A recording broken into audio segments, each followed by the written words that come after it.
Today we're here at the European Finals, the Company of the Year competition. All of these companies that were presented today, they've already been winners in their own country, and now this is really the tournament of champions. 100 years ago, an utopist American had this mad idea to create the concept of company program. Today, 10 million persons have become the captains of their life. Today, being an entrepreneur is thinking about the society, it's thinking about the environment, it's thinking about technology. I think being an entrepreneur has become something really cool.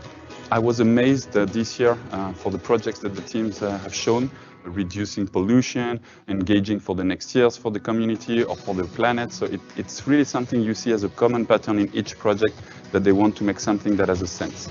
I think that the trickiest part was the presentation, because you get on stage and you're in front of a whole bunch of people. You think they're judging you, but they really don't. I think they're happy to hear what you're saying. Ils avaient une maîtrise finalement de tous les sujets, puisqu'ils expliquaient la création, le pivot au départ, la recherche du marché utile, les investisseurs, la gestion budgétaire. Franchement, j'ai été bluffé. It's when you organize and when you participate to such projects that you gain confidence in yourselves, that you realize that you are capable of doing things you never imagined you were capable of doing. You get a chance to create a real company and to do real things and use real money. You get the feeling of how it is to be a real entrepreneur. The ability to learn will be a key strength in the future, and especially for the young generation. So this is why learnability is something that we have to develop in order to make people successful in their future. It brings key skills that you do not learn in schools today. Yeah, businesses have a key contribution to make to ensure that we get the right entrepreneurial talent into business. And it's up to business to make sure that they're willing to mentor and provide these opportunities to students and to schools. I've seen lots of young people full of energy, full of project. And I believe that this is the entrepreneur, the people who are creating their companies, who are creating the future, who are creating jobs. And I think that we should understand that.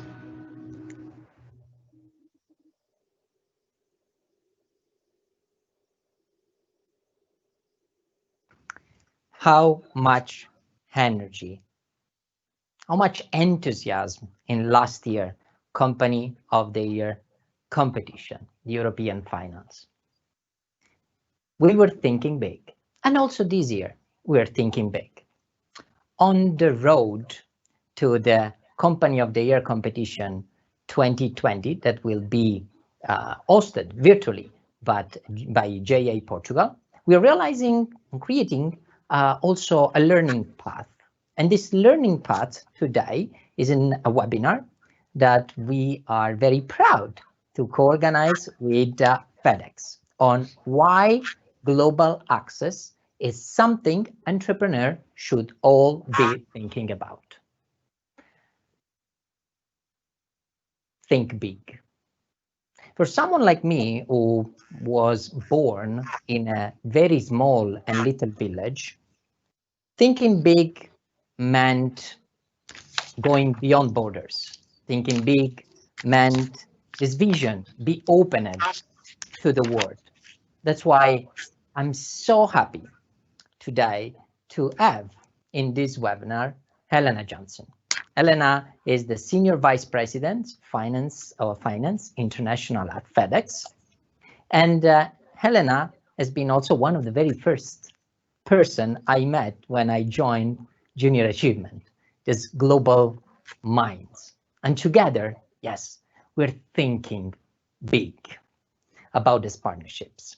Partnerships that definitely has the Signature Award of the Company of the Year competition, the FedEx Access Award, but it builds more than just an award. It's really a partnership on impact in the different countries that we are working together this year, for only this year, but more than 13 years of learnings, more of 13 years of impact, more of 13 years that created the basis for now thinking big. So global mind and global access. Helena, Good afternoon. Good afternoon, Salvatore. It's a real pleasure to have you here with us today. So the floor is completely yours. Tell us why global access is something entrepreneurs should all be thinking about.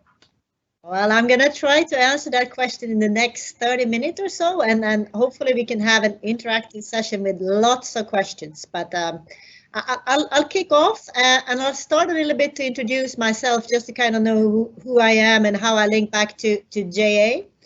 My name is Helena Jansson. I'm the Senior VP for FedEx Finance International, and I'm based here in our headquarters in Amsterdam. My responsibility is everything that has to do with finance in Europe, Middle East, and Africa, and in Asia. So quite a wide spread and quite global. And as you said, Salvatore, think big, think global. That's exactly what we are doing here at FedEx. And that's a perfect lead into the partnership with JA, and I think you already touched upon it. It's a very good and very constructive partnership that's been going on for, at least in Europe, for about 13 years. And it's been a very good experience for all of us. And I took on this engagement when I became the Senior VP 2 years ago. And I have to say, I have loved it ever since. And then I'll comment on it. Just looking at the video clip that you just showed, it really gave me goosebumps to see the event in Lille. I love that we're doing it virtual now. It's making us a little bit more modern, but it is one wonderful event to connect between the business and the JA and all the young entrepreneurs out there that really, quite frankly, blow us away. So my engagement with JA, how does that link? It's really being part of the board, but also being engaged in the Company of the Year events. I've had the opportunity to be a judge in a few competitions, and I have to say it's extremely motivating. And if we had more time, I would spend the hour talking about everything that JA brings and what it puts back on the table, and being together with the younger generation and learning and experiencing together. But that's not really what we're going to talk about today. So in the next 30 minutes or so, I'm going to try to put some perspective about access and why we believe at FedEx that it's so important. And hopefully after the 30 minutes, I will have convinced you that this is something we all need to think about. And I'm hoping to be able to bridge what you are doing at JA and what all of you students are doing through your entrepreneurship, bringing it together with global trade and access and trade and making the world a better place. So hopefully that's what we're gonna get to.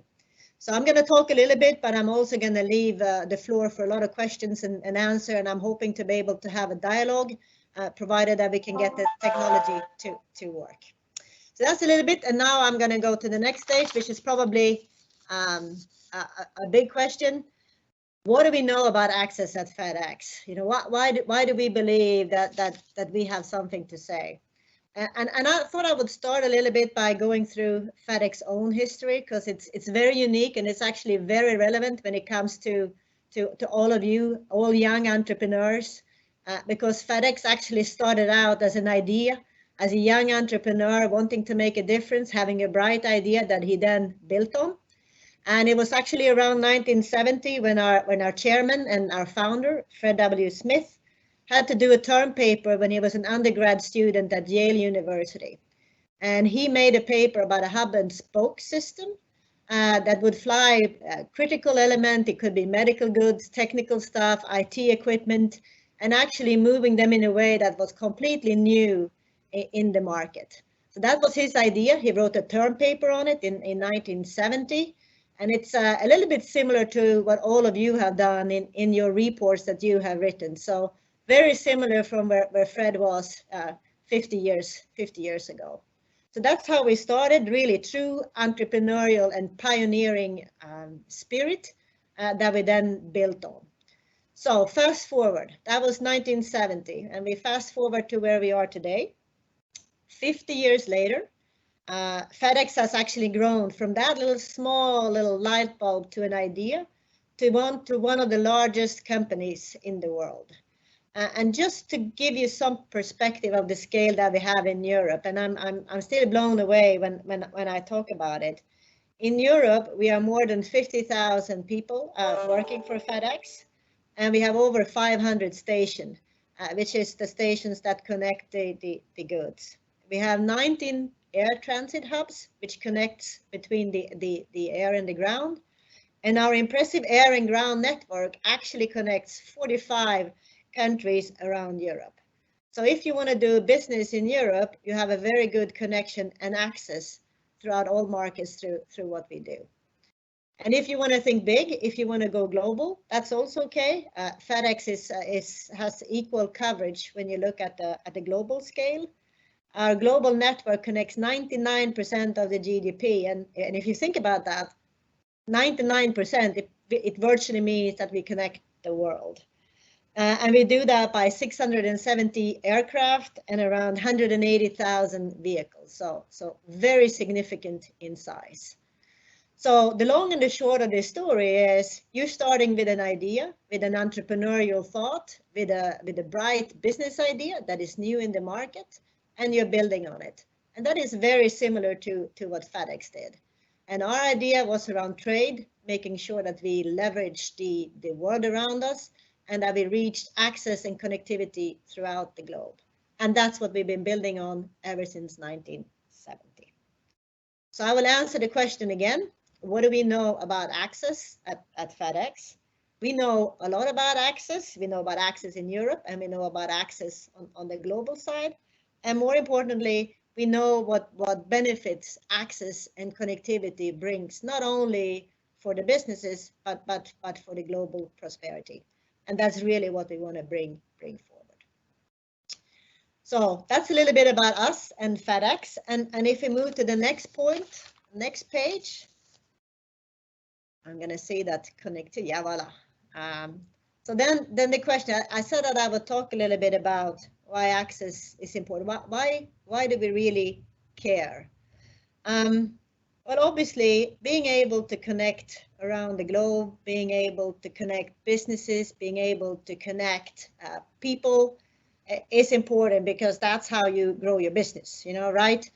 By being able to access a bigger market, you can grow your revenue, you can get more customers, and you grow. And that's kind of a given. But what many people forget is the importance of that trade and of that connectivity on a global scale. What does it bring to the world? What does it bring for mankind?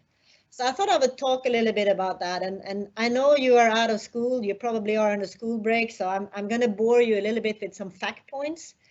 But I do think it's relevant, and I'm going to try to tie it together at the back end. So my first fact point, I have a few, so you have to bear with me. I promise you, this is the only slide where I will talk about numbers and fact points. Small and medium-sized companies, SMEs, is around 99% of all the businesses in the EU. 99%, which means that small and medium companies are really important.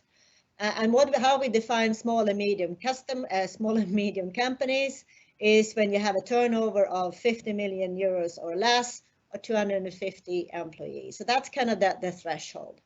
So that's my first fact point. 99% of all the companies are exactly like you, small and medium companies.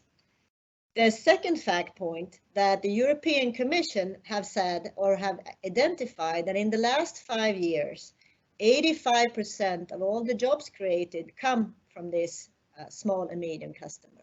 And you think about it, that's really huge, particularly in the environment that we're in today. So really important fact point. And now I come to my third fact point on this part is that 2/3 of the total employment in the private sector comes from small and medium companies. So really a significant part of the employment around Europe is provided by small and medium companies. So really important. When you put all this together, you realize how important the small and medium companies are, not only for the economy, but making sure that everything turns in Europe. So really important point. Now I'm going to come to my fourth fact point or checkpoint, and that is when I'm going to start to tie it together. And that is that research from HSBC shows that more than 1/5, that 20% of the small and medium companies export more than 50% of their revenue. That's around the mark.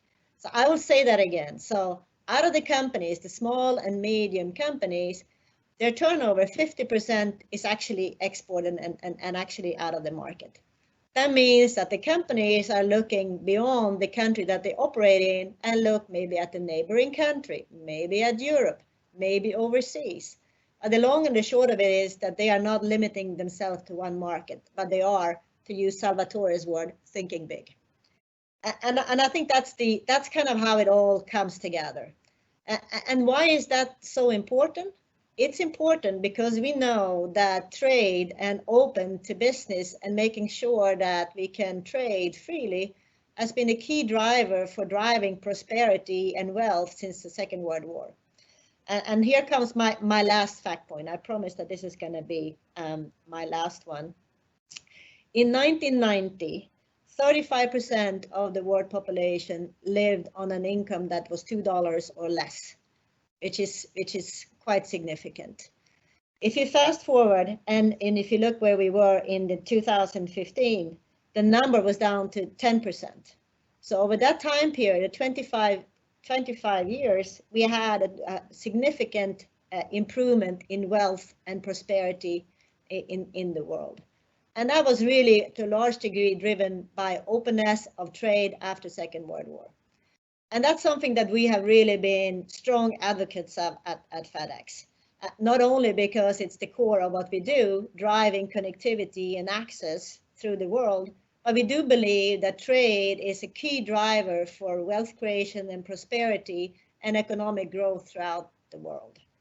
And it's something that we believe so much in that in 2016, so this is almost 5 years ago, our chairman and our founder, Fred W. Ed Smith, wrote a paper, an opinion that was published in Wall Street Journal of the importance of trade and why we should make sure that we keep trade flowing and the benefits that it brings. It's a really interesting paper, and we're going to try to make that available to all of you because it's a very good lessons learned and a history lesson of where we are coming from, but especially seeing where we are today, where we are going through the pandemic. The economic growth is curtailed. We are looking at some significant economic decline. IMF talks about a 5% decline in economic growth, which is significant. We really need to make sure that we have the engine to restart the economy. So I'm coming back to that paper because seeing where we are today with economic decline, not very different from where we are after World War II with devastation and where you really needed to have the economy picking up and activities happening. It's more relevant because you also have a lot of challenges on the trade arena with trade tensions and countries closing their borders at the time when we actually needed to open and making sure that we work together to get out of the economic crisis that we are currently in. So that was a long story to talk a little bit about the trade piece and how that comes together and how important it is that the small and medium companies are giving the availability to be able to connect around the globe. And that's where all of you come in, because you can make a big difference in what you do through your companies, how you think, and how you bring this to market. And having been through some of the report, and I don't know who's on the conference or not, I have been through a few of the reports, and I have to say it's clear that you get it, and that is very reassuring for me and the older generation for the future. So all this was a long story to say, and if I summarize, and I'm going to try to tie it together, the small and medium companies are the backbone of the economy, and the small and medium companies export, they trade. It's important for them to connect around the world. And we know from history that connecting around the world creates global wealth and economic growth. And this is exactly what we need to build on going forward.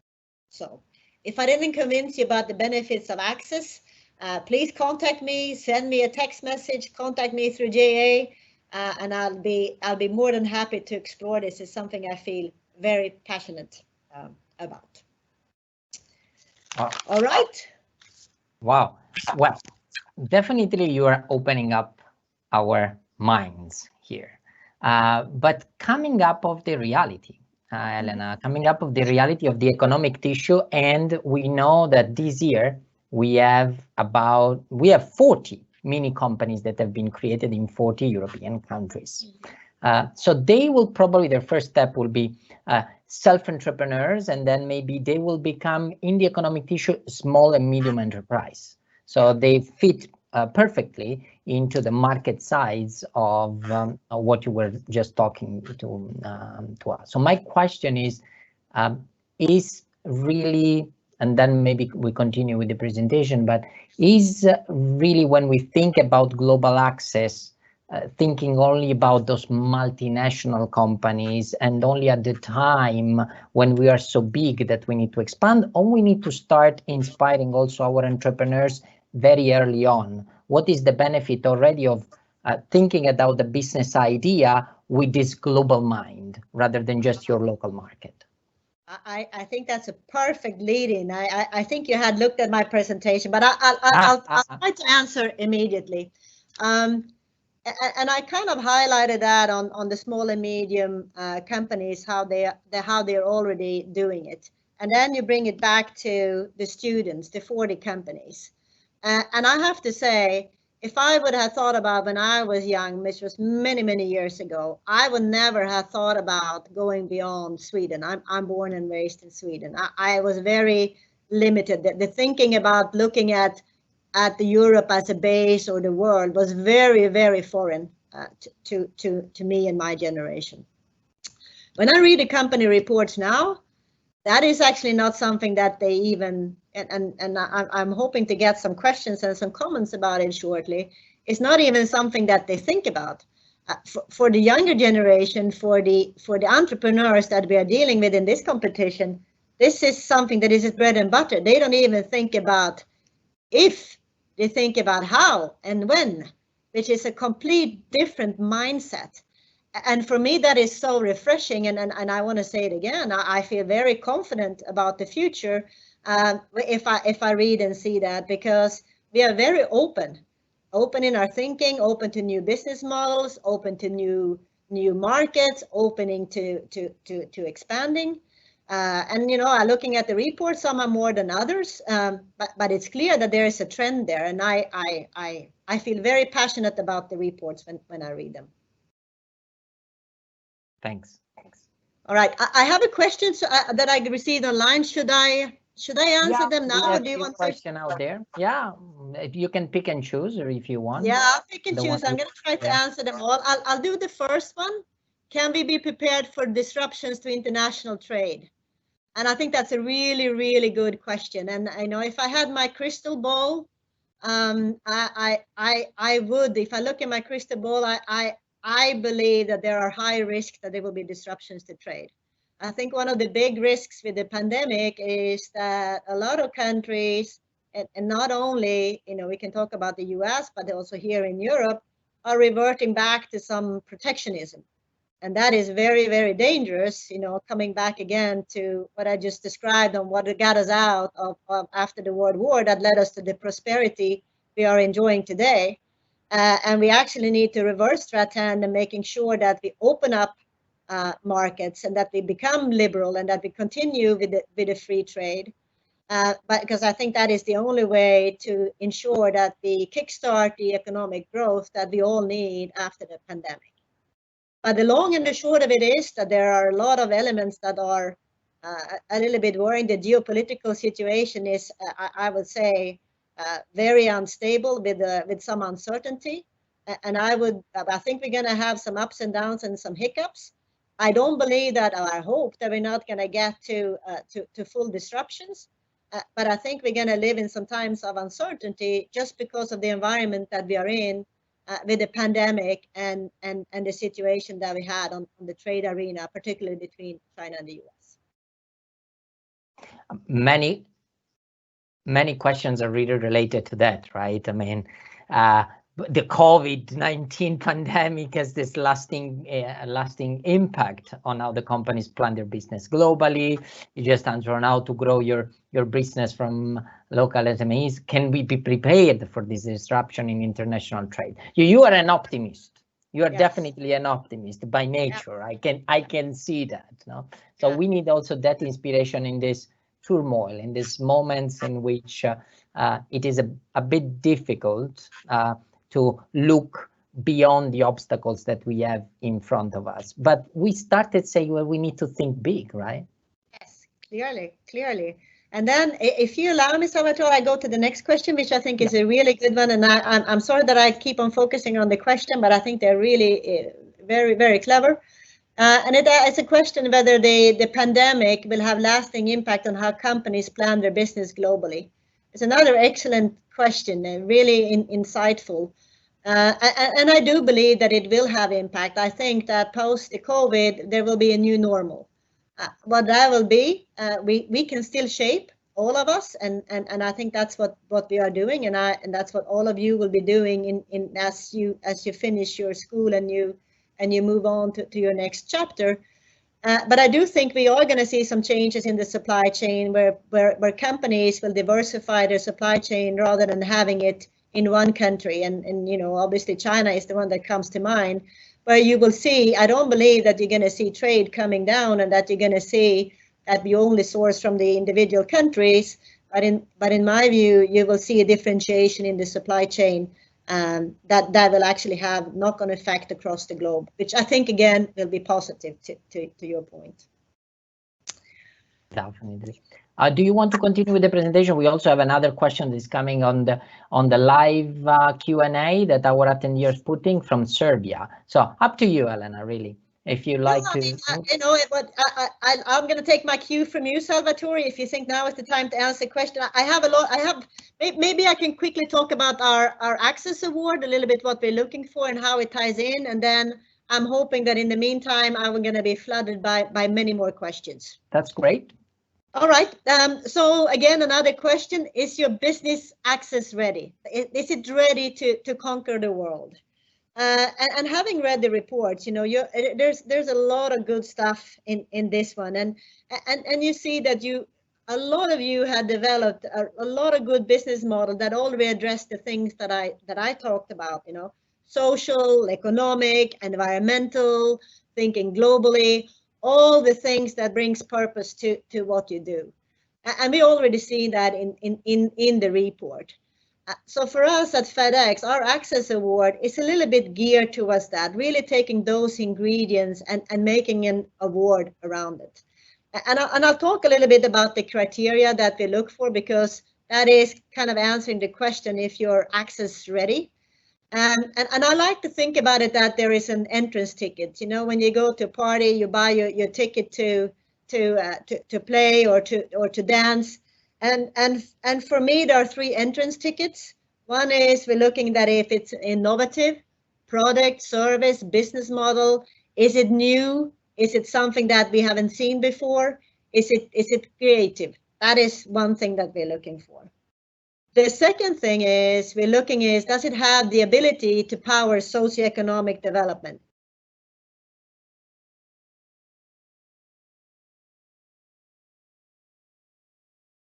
To people? Does it drive prosperity? And that's the other thing that we are looking for. The third thing is obviously sustainability. And again, I'm coming back to the reports that we see in my experience. I am very impressed on how sustainability, a little bit similar to thinking global, is really ingrained in the DNA and the thinking. It's kind of in the backbone. It's not something that people are thinking about and putting on a checklist. It's really on how you think. So those 3 things are kind of entrance tickets. It's kind of a ticket to play.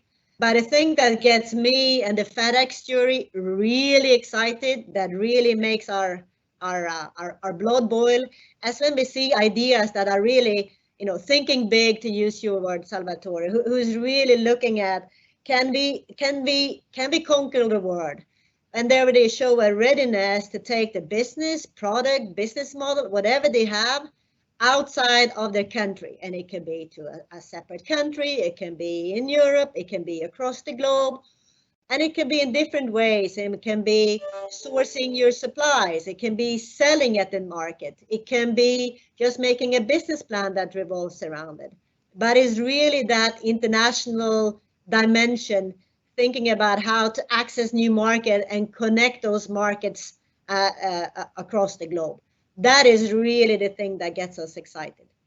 So you can see, just talking about it, I get a little bit higher voice level, but that's really, it's a good demonstration on how we feel about everything that we are doing together with JA, and how we feel that we can support and contribute to the success.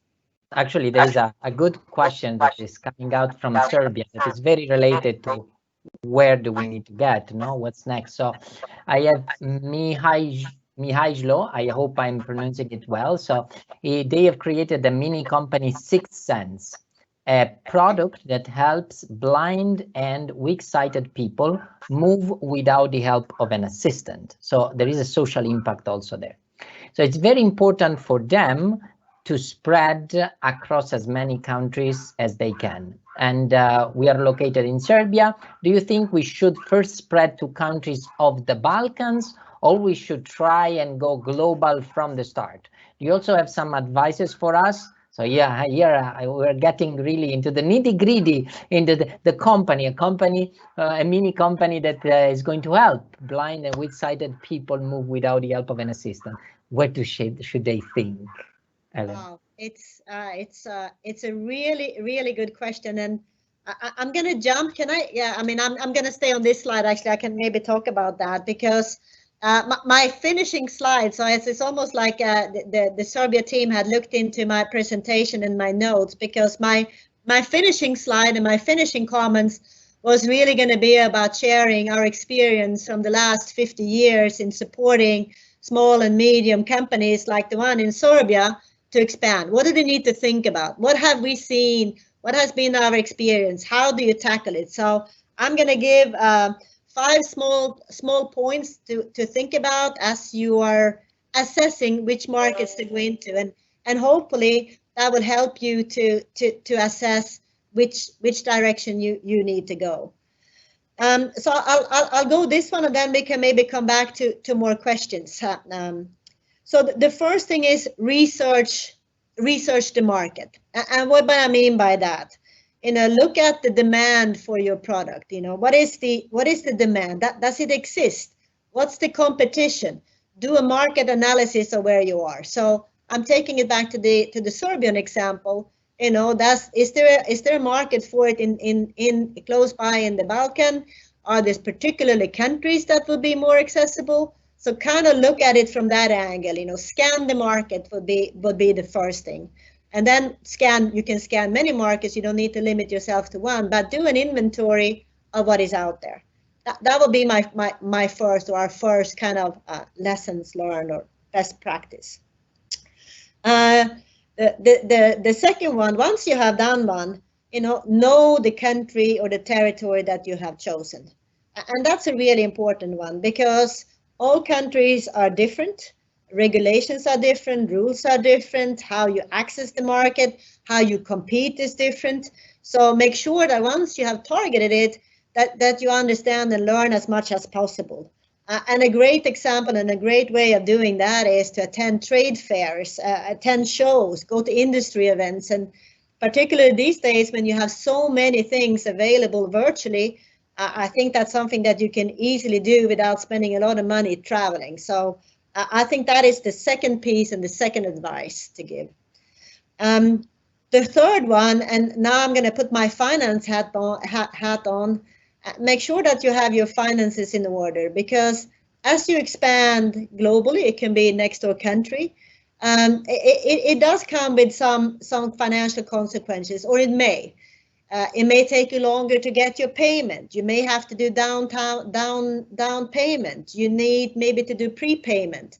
You have duties and taxes implications. You may have VAT implications. So make sure that you understand that, so that you are not surprised when you get an invoice done to your company. That's my third comment.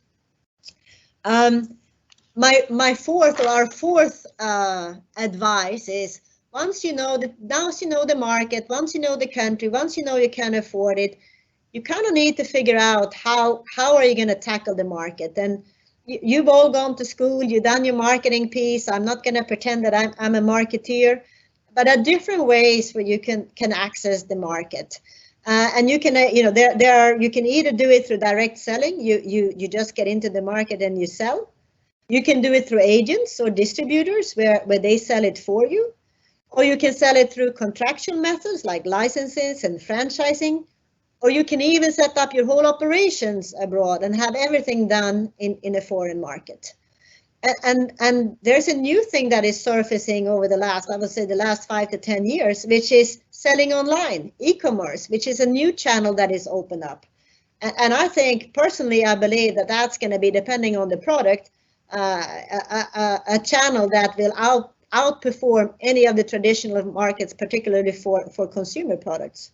And just to give some stats about that, then by 2023, and I'm just going to talk about Europe. So 2023, it's not far away. It's 3 years down the horizon. 80% of all the parcel growth in Europe is going to come from e-commerce. So that is clearly a channel that is up and coming. Doesn't mean that it's suitable for everybody, but it's definitely a channel that is up and coming.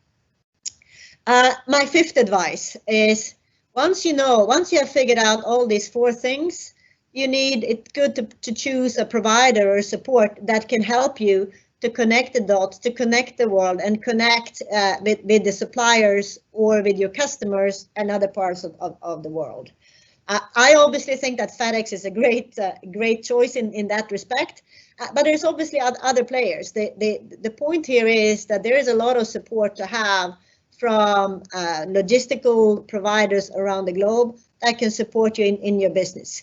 And maybe just to make a small little advertisement for FedEx, if you go back on our FedEx shipping channel on the website, you can see a lot of good advice on different countries' customs regulations. So again, in today's connected world, there's a lot of information that you can get just by scanning the internet and making sure that you remain open to that. So a very long answer to the Serbian question, but it was a perfect lead in on sharing some of the experience that we have learned over our 50 years connecting small and medium companies across the globe.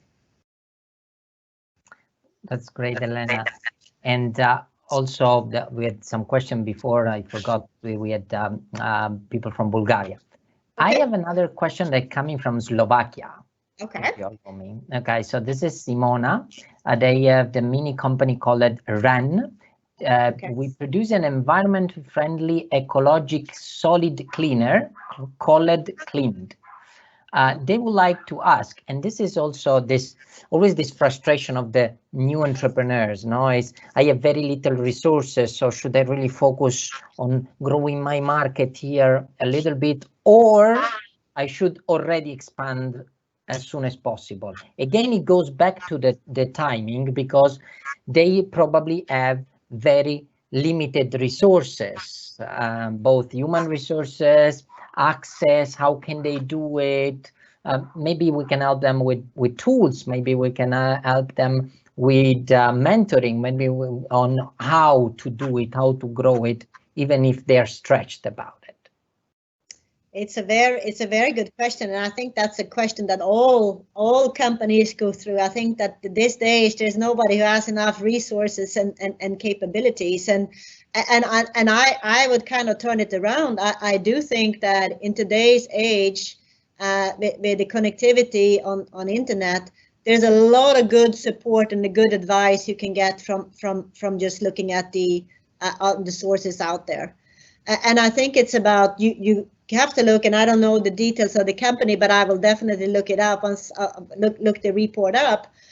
It's about understanding where you are, how much time and dedication you have in the company, what you can do, and then size your expansion plans after that, taking advice from providers like FedEx, or making sure that you connect with other mentors in market or outside of the market. I think it's about being open and making sure that you that you size your ambition to what you have today, and then you try not to overachieve, but really stretch yourself towards that goal. And it's an interesting product, clearly in line with the times.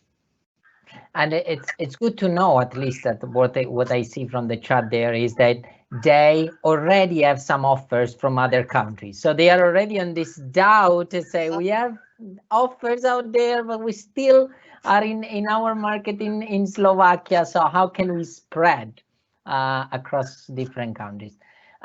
It's a good definitely ambition opportunity. Elena. Yeah. And maybe just to answer on that one, and I'll again refer back to HSBC. I promised I wasn't going to do any more fact points, but I think that's important. One of the things that they also said in their study is a lot of the small companies are also a little bit worried about going into other markets, because it is new, it is uncertain, it's something that you don't know about, it's different complexities, which is exactly what they are talking about. So I would just to say that, you know, if they have those kind of fears, it's completely normal, but add the resources and that are available to you, either through mentoring different companies, different logistical providers like FedEx, or anything like that. But it's completely normal to feel like that. Get over it and move on, and make sure that you take that plunge and you think global and you think big. I like the way you phrased it, Salvatore. I have a question here, and this is Ayman, and I had the pleasure to have Ayman. Ayman is a former alumni of JA in Morocco, but then he moved to Spain afterwards. The good things, and you know, he has been leading Cleanaqua, a startup that creates ecological bottles. The good things about Ayman was that during the pandemic, Elena, he shifted its production from bottles to using their 3D printers, and they distributed for free to the hospitals in need, both in Morocco and in Spain. I mean, I had the pleasure to read about his story. I had the pleasure to be on one of his chats and talks. Really, the social impact. There's our JA alumni that not only they were with all the efforts creating their mini company, creating their company, but during the pandemic also shifted the production line to help others and give you know, personal protections equipment and tools to the hospital. So do you think it's two questions? Do you think it's a good strategy for current businesses to radically shift their resources for other use, as he did it, at least for the good things? And the second question, he has become curious about how things are done more. So how, I'd love to know, how did you adapt your current job positions to the skills that you had to develop during this pandemic, during this situation? So it's also not only about the business that need to change, but also your personal skills, how they have changed during this thing. Has he shifted? He shifted from bottles production to support to hospitals. That's a great example. It's a great one, and I'm coming back to the Access Award that we have. I think it's a good example. It kind of fits all the points. You know, very innovative, very creative, sustainable, socioeconomic consideration, and I think it shows, which I think is kind of the core of any business, that you need to adapt and be agile. If everything changes around you, the survivors and the one who's going to thrive are the one to adapt to the new situation. So I think it's a great example of how he actually turned a situation, and I'm not going to say to an advantage, because we certainly don't want to talk about the pandemic as an advantage, but turning it into something creative and something new. I find that really very motivating. All right. Can you hear me? Sorry. Yeah, I hear you. I think, okay, I double click there. I don't see any other questions for the moment. So question that I think is a really good one. And I don't know, maybe we have different scripts, Salvatore, but I have a question. It's about a student who is wondering that in the lockdown, you know, the FedEx Access Award is really about engaging in international market, but during the lockdown, it wasn't always that easy. And I really want to clarify that, because I think it's a great question, and it really comes back to the intent. Our award is not about effectively selling it, it's about the readiness. Are you thinking about it? Are you engaged? Are you ready for global markets? Do you have an international ambition? And that could be, and I will say it again, it could be that you have been thinking about it. It can be that you have done a business plan around it. Doesn't mean that you have to sell it. It's about the intent and the thinking that goes into it. I think it's a great question, and I probably should have been clearer on that, but it's really about that thinking big, thinking international. Yeah, I see that one came actually through emails. I was looking at the other chat box. You know, we have two. We have some people are sending it through emails, and some people are sending it through the chat box. So great. We are about 2 weeks to go. People here are very thrilled. They're all getting ready. I've seen already some of their 30-second commercials. They've been also doing some investor pitches that are incredible. And this comes back to our optimism, because there is a big difference between being positive and being optimist. Being a positive to me is always someone, oh, it's always good and fantastic, okay, great, I feel good. But in this case, we are looking at the reality, we're looking at the challenges. There are many challenges. And also your business has been probably through different challenges during these years, with so much closing and borders, and as you say, international trade that could be affected. But the optimism is, how can I change? How can I adapt to the new situation? How can build, as all the entrepreneurs do, on the resilience? That skills that allow you to take a different format, but then to go back to the original or even a better one. And these are skills that we teach to our young entrepreneurs through the JA company program. A question for you is, you've been here longer than I did, and you've been a JA supporter for many years. Any particular defining moments or inspirations across these years that has really defined it and made your why? Now, we started this webinar, so why global access is important. So why for Helena Jansson is so important to be part of this family? And I would say it's personally very engaging, but I think I'm going to come back to the FedEx engagement, why it's so thrilling to us. I've been with FedEx for 25 years. I'm a diehard FedEx veteran.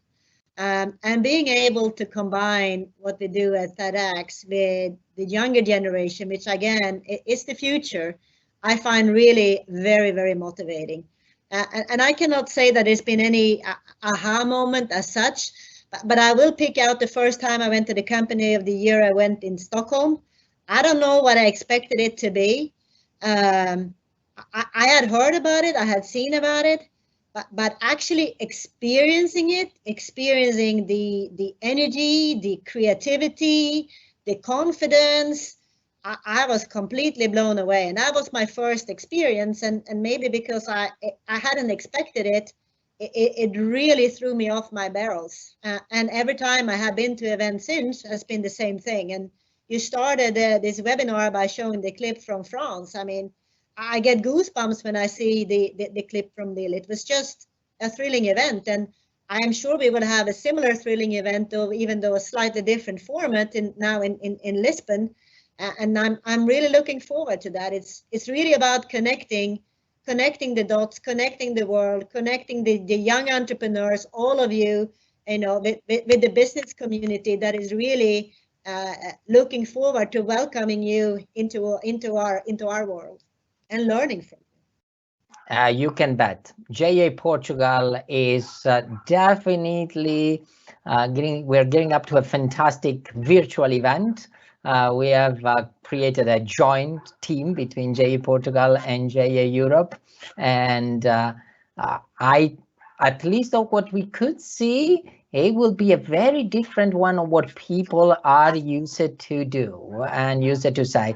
Probably also because I found my buddy on the CEO of JA Portugal, which is Fred Fedzas. I know Fred is with us today. I can see him there among the attendees of this webinar. Let me thank him and his team for their fantastic job. So I wanted to thank you, Elena, for being a great supporter. Thank FedEx. Thanks, Kate Bowen, who has been with us preparing also this webinar. That, as I said, it will be on our totally new, refreshed portal of the JI Company of the Year competitions, and then will be available in the networking space that we are building in together. Any final words, or we're good to go?